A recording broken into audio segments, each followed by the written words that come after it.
selama ratusan tahun, dunia dipenuhi oleh iblis. Para iblis ini suka berburu manusia untuk dimangsa. Banyak manusia yang hidup dalam ketakutan. Hingga akhirnya, manusia menemukan inti besi. Inti besi dapat digunakan untuk memusnahkan iblis. Manusia kemudian menempa inti besi untuk membuat senjata. Setelah itu, manusia membentuk pasukan yang khusus untuk membasmi iblis yang diberi nama penyegel iblis. Namun, setelah iblis terakhir dikalahkan, para penyegel iblis tak dihargai lagi. Mereka dianggap tak pernah ada dan dihina di mana-mana. Hingga Raja Iblis bangkit kembali untuk balas dendam.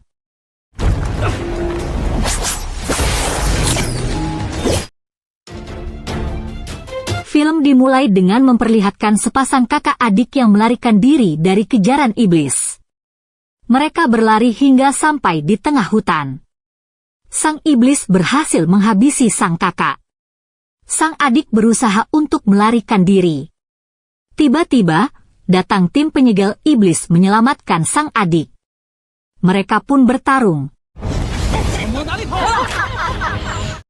Lau Chuan dan Tangxi berhasil membunuh iblis itu. Mereka kemudian membantu sang guru dan saudara lainnya untuk melawan Raja Iblis Tikus. Sang guru menggunakan mutiara penentu jiwa untuk membuat tubuh asli Raja Iblis keluar. Raja Iblis mengeluarkan bola api untuk menyerang. Bola api tersebut menuju ke gadis yang baru diselamatkan tadi. Tangxi berusaha menolong. Namun terlambat.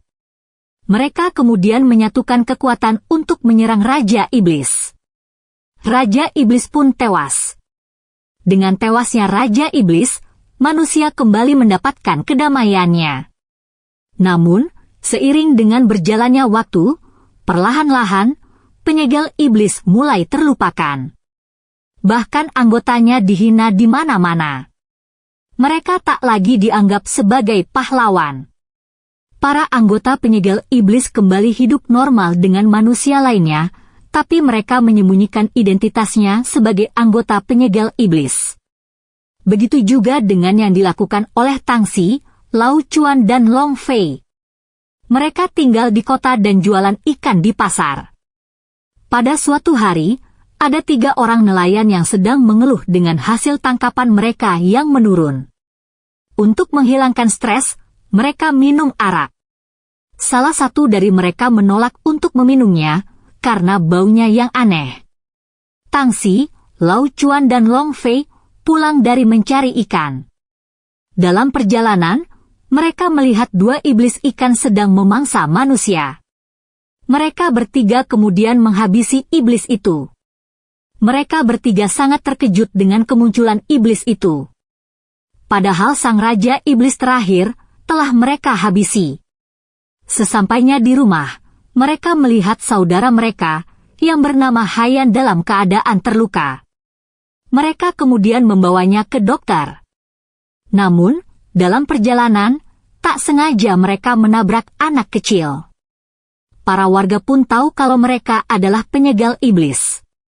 Melihat penyegel iblis, salah satu warga memprovokasi mereka dan menghina penyegel iblis. Lau Chuan sudah kehilangan kesabarannya, dia berusaha menghabisi pria itu. Namun, dia dihentikan oleh Tangxi. Mereka akhirnya sampai di klinik kesehatan. Di sana, sudah ada Dr. Lu yang bertugas. Melihat Tangxi, Dr. Lu teringat kembali saat dirinya masih kecil, dia pernah diselamatkan oleh Tangxi bersama penyegel iblis. Namun, saat ini, Tangxi tak mengingatnya. Setelah dirawat oleh Dr. Lu, Haiyan sadar kembali. Dia kemudian mengatakan kalau iblis telah kembali.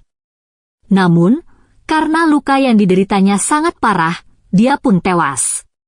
Tangxi teringat, saat bertemu iblis ikan, di sana ada arak. Dia kemudian mengajak Lau Chuan dan Long Fei untuk memeriksa pabrik arak. Namun, saat akan berangkat, pasukan keamanan kota Qin datang. Kepala keamanan mengatakan, kalau mereka dipanggil oleh pimpinan kota.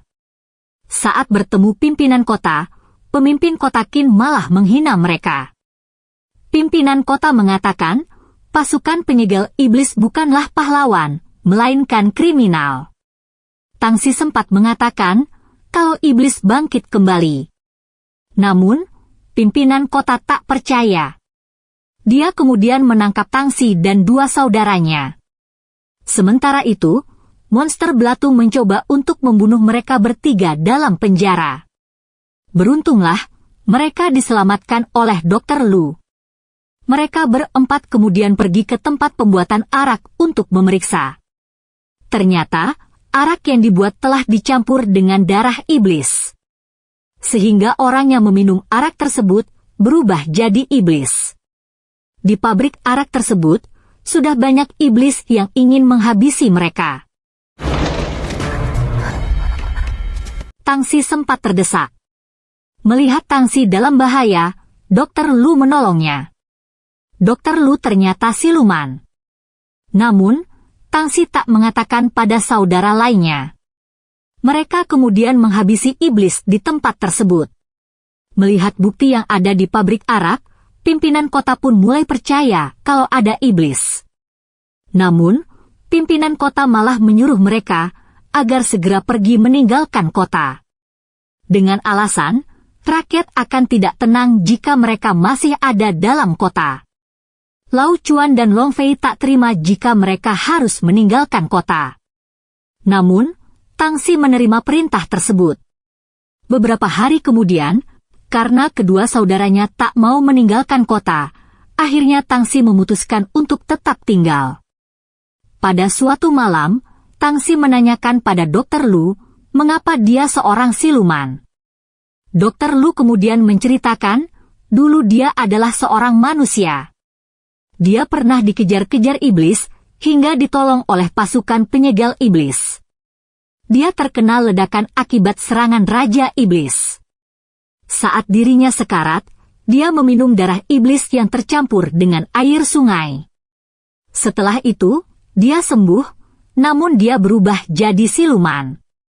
Mendengar cerita tersebut, Tangsi baru ingat kalau Dr. Lu adalah gadis kecil yang dulu dia tolong. Namun, dia tak menduga kalau gadis tersebut masih hidup. Pimpinan kota Qin ternyata bekerja sama dengan seorang pria berjubah hitam. Dan pria ini ternyata adalah guru Tangsi. Pimpinan kota menderita suatu penyakit, dan guru Tangsi yang memiliki obatnya. Dia mengikuti semua perintah dari guru Tangsi, agar dia mendapat obatnya. Pimpinan kota juga memelihara iblis dan memberikan manusia sebagai makanannya. Keesokan harinya, Long Fei akan menemui ayah Cai Xing. Dia akan melamar Cai Xing. Cai Xing adalah perawat di klinik Dr. Lu. Tangsi kemudian pulang ke rumahnya. Saat itu, ada seorang anak kecil yang mencuri ikan di rumahnya. Anak kecil tersebut mengatakan kalau dirinya hidup sebatang kara. Anak tersebut mempunyai kalung batu raksa yang diberikan oleh penyegel iblis. Aku percaya kalau dia adalah ayahku. Dan anak kecil tersebut ingin menjadi bagian dari pasukan penyegel iblis. Tangsi kemudian mengatakan kalau dunia ini sudah aman dan tidak ada iblis lagi. Namun, anak kecil tersebut mengatakan kalau dia pernah melihat iblis di kediaman pimpinan kota. Saat itu, dia hendak mencuri makanan. Tanpa sengaja, dia melihat pemimpin kota memberi makan iblis.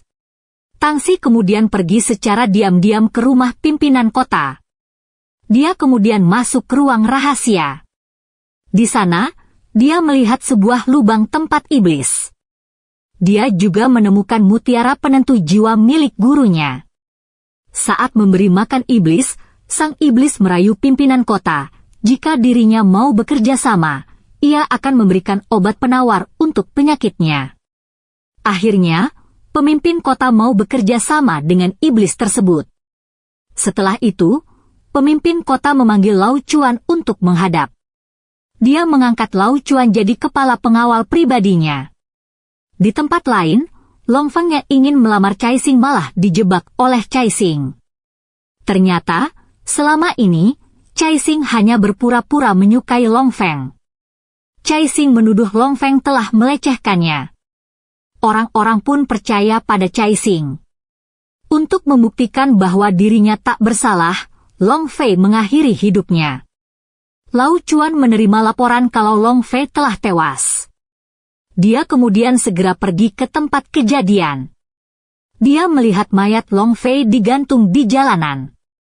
Di tempat tersebut, pasukan pemimpin kota sudah menunggu dengan senjata lengkap. Saat Lau Chuan mendekat, mereka melepaskan anak panahnya. Lau Chuan berusaha untuk menghindar. Namun, karena banyaknya serangan, dia pun terkena anak panah. Saat itu, pemimpin kota datang dan mengejek Lau Chuan. Iblis peliharaan pemimpin kota kemudian merasuki tubuh Lau Chuan dan menjadikannya sebagai inang. Saat pulang dari kediaman pemimpin kota, Tangsi mendengar kalau ada penyegel iblis yang tewas. Dia segera menuju ke sana. Dia pun sangat terkejut melihat Long Fei tewas dan Lau Chuan luka parah. Dia segera membawa Lau Chuan ke rumah Dr. Lu. Lau Chuan berhasil diselamatkan. Keesokan harinya, bersama dengan Dr. Lu, Tangsi menemui gurunya di Gunung Api. Sesampainya di sana, Tangsi menyerahkan abu Long Fei. Setelah itu, dia menanyakan, kenapa mutiara penentu jiwa berada di kediaman pemimpin kota. Namun, bukannya menjelaskan, sang guru justru ingin menghabisi Tangsi. Di sisi lain, sang iblis keluar dari tubuh Lau Chuan dan berusaha untuk membunuh Dr. Lu.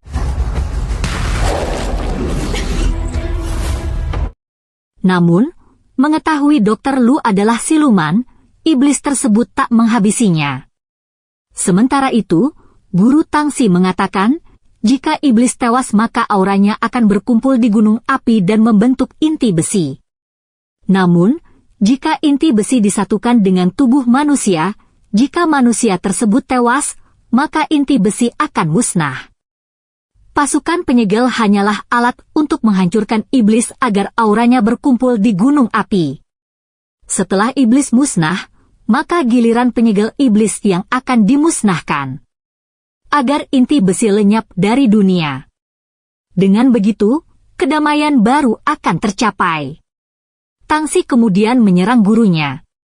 Namun, sang guru tak menghindar. Tangsi pun terkejut. Sebelum tewas, gurunya meminta agar Tangsi menghabisi semua penyegel iblis. Dengan begitu inti besi tak akan ada lagi, dan dunia akan damai. Sang guru kemudian memberikan mutiara penentu jiwa pada Tangsi. Sementara itu, di tempat lain, sang iblis telah menguasai tubuh Lau Chuan. Dari iblis tersebut, Lau Chuan mengetahui kalau yang membawa iblis ke kota Qin adalah gurunya. Saat Raja Iblis Tikus dikalahkan, gurunya membawa sisa tubuhnya ke kota Qin. Dan orang yang benar-benar ingin menghabisi penyegel iblis adalah gurunya. Mengetahui itu, Lau Chuan pun marah, sehingga timbul kebencian di hatinya. Dengan mudah iblis pun menguasainya. Tangsi pun datang. Namun, Lau Chuan yang sudah dikuasai iblis menyerangnya. Dengan sisa-sisa kesadarannya, Lau Chuan berusaha untuk tak menyerang Tangsi lagi. Namun, Tangsi sudah luka parah akibat serangan tadi. Setelah itu Lau Chuan pergi menuju kota Qin. Dr. Lu kemudian menolong Tangsi. Dia memberikan darah iblis yang ada dalam tubuhnya. Tangsi dapat sembuh kembali. Namun, tubuh Dr. Lu lenyap. Iblis yang menguasai tubuh Lau Chuan telah bangkit sepenuhnya. Dia kemudian menyerang kota Qin.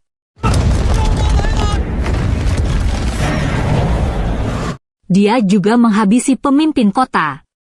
Dan ternyata, Cai Xing memfitnah Long Fei karena disuruh oleh kepala pengawal pemimpin kota. Saat masih kecil, kedua orang tua Cai Xing dibunuh. Dan kepala pengawal mengatakan, yang membunuh adalah penyegel iblis. Cai Xing baru mengetahui pembunuh sebenarnya adalah kepala pengawal saat melihat topeng pembunuh tersebut di rumah kepala pengawal. Namun terlambat, kepala pengawal menghabisi Cai Xing. Menduga Cai Xing telah tewas, kepala pengawal lengah, Cai Xing pun berhasil membunuh kepala pengawal. Mereka berdua sama-sama tewas. Iblis telah mendekati kota. Serangan pasukan penjaga gerbang tak dapat menghentikan iblis tersebut. Para penduduk banyak yang tewas. Di saat-saat genting tersebut, Tang Xi datang. Dia kemudian menyerang sang iblis. Namun serangannya dapat dengan mudah dipatahkan oleh sang iblis. Tang Xi pingsan terkena pukulan sang iblis.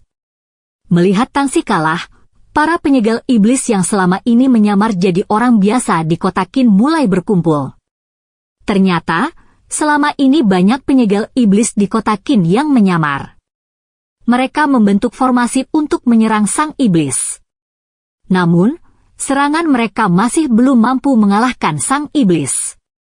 Tang Xi sadar kembali.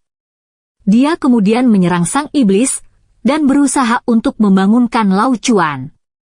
Dia berhasil mendekati tempat Lao Chuan berada. Dia kemudian membangunkan Lao Chuan. Lao Chuan kemudian meminta agar Tang Xi menghabisinya. Karena itulah cara satu-satunya membunuh sang iblis. Saat ini, dirinya telah menjadi inang iblis. Jika dia mati, maka iblis pun akan mati. Dengan terpaksa, Tang Xi pun menghabisi Lao Chuan. Setelah itu, iblis pun lenyap. Para penduduk pun bersorak dan memanggil penyegal iblis sebagai pahlawan. Setelah itu, Tang Xi kembali ke gunung api, mengembalikan pedangnya. Dan film pun selesai.